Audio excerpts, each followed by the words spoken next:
Hello friends, welcome to your streams choice. இப்போ நாம் பார்க்க போகிற recipe beetroot ketchup, beetroot jam.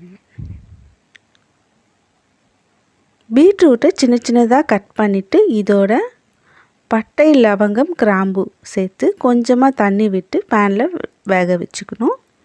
5 நிமிஷம் கழித்து இதில் ஒரு தக்காளியை கட் பண்ணி போட்டு மூடி வச்சு வேக வைக்கணும். இது 10 நிமிஷத்துலேயே நல்லா வெந்துடும். இதில் இருக்கிற பட்டை லவங்கத்தை தனியாக எடுத்துடணும். இது நல்லா ஆற வச்சுட்டு மிக்சர் ஜாரில் போட்டு அரைச்சி எடுத்துக்கணும். பாருங்கள், இந்த மாதிரி அரைச்சி எடுத்து வச்சுக்கணும். பேனில் 100 கிராம் அளவுக்கு சர்க்கரை சேர்த்துக்கணும். இதில் கொஞ்சமாக தண்ணி விட்டுக்கணும். இது நல்லா கொதித்து வரும். பாகு பதத்துக்கு நல்லா கொதித்து வரும். இந்த ஸ்டேஜில் ஸ்டவ் ஆஃப் பண்ணிடலாம். நல்லா பாகு திக்காயிடுச்சு. ரொம்பவுமே கெட்டி ஆகக்கூடாது. 2 கம்பி பதம் வர வரைக்கும் கொதிக்க வச்சுக்கணும். ஸ்டவ் ஆஃப் பண்ணிவிட்டு அரைச்சி வச்சுருந்த பீட்ரூட் விழுதை இதோடு சேர்த்துக்கணும். கொஞ்சமாக இதில் மிக்சர் ஜாரில் தண்ணி விட்டு இதில் சேர்த்துக்கணும். ஆனில் இருந்ததுன்னா இது மேலெல்லாம் தெறிக்கும். அதனால் ஆஃப் பண்ணிவிட்டு இதை சேர்த்துட்டு நல்லா கலந்து விட்டுட்டு அதுக்கப்புறம் ஸ்டவ் ஆன் பண்ணிக்கணும். இதில் 2 ஸ்பூன் அளவுக்கு வினிகர் சேர்த்துக்கணும். இது நல்லா கொதிக்கணும்.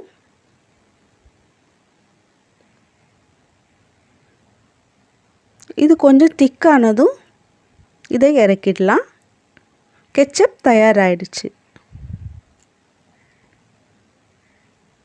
இப்போது ஜாம் எப்படி செய்யறதுன்னு பார்க்கலாம். 2 பீட்ரூட்டை கட் பண்ணி எடுத்து வச்சுக்கணும். ஒரு கைப்பிடி அளவுக்கு செர்ரி பழங்கள் எடுத்துக்கணும். 100 கிராம் சர்க்கரை எடுத்து வச்சுக்கணும். பீட்ரூட்டை பேனில் போட்டு வேக வச்சுக்கணும். இதோட செர்ரி பழங்களையும் சேர்த்து கொஞ்சமாக தண்ணி விட்டு இதை மூடி வச்சு வேக வைக்கணும்.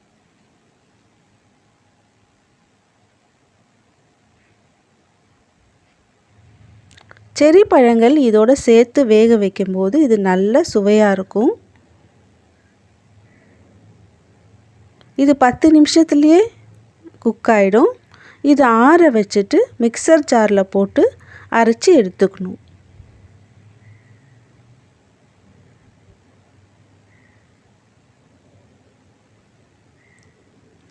பேனில் 100 கிராம் அளவுக்கு சர்க்கரை சேர்த்துக்கணும். இதில் கொஞ்சமாக தண்ணி விட்டுட்டு இது நல்லா கொதிக்க வச்சுக்கணும்.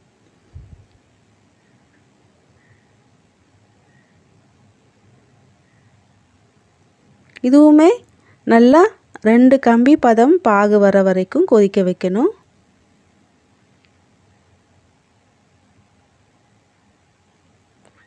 ஸ்டவ் ஆஃப் பண்ணிவிட்டு இதை சேர்த்துக்கணும்.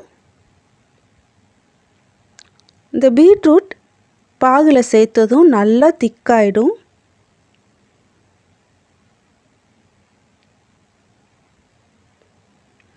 கடைசியாக இதில் 100 ml அளவுக்கு வினிகர் சேர்த்து நல்லா கலந்து விடணும். இது நல்லா ஜாம் கன்சிஸ்டன்சிக்கு வந்துடும்.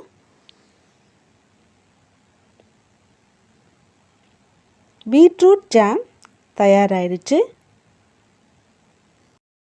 பீட்ரூட்டில் vitamin A, C, sodium, magnesium, calcium, இரும்பு சத்து போன்ற சத்துக்கள்லாம் நிறைஞ்சிருக்கு. நோய் எதிர்ப்பு சக்தியை அதிகரிக்குது. நம்ம கடைகளில் வாங்குகிற ஜாமை விட வீட்டில் செஞ்சு சாப்பிட்றது நம்ம ஆரோக்கியத்துக்கு ரொம்ப நல்லது. இந்த ரெசிபி வீடியோ உங்களுக்கு பிடிச்சிருந்ததுன்னா மறக்காமல் இந்த சேனலை சப்ஸ்கிரைப் பண்ணுங்கள். தேங்க்யூ.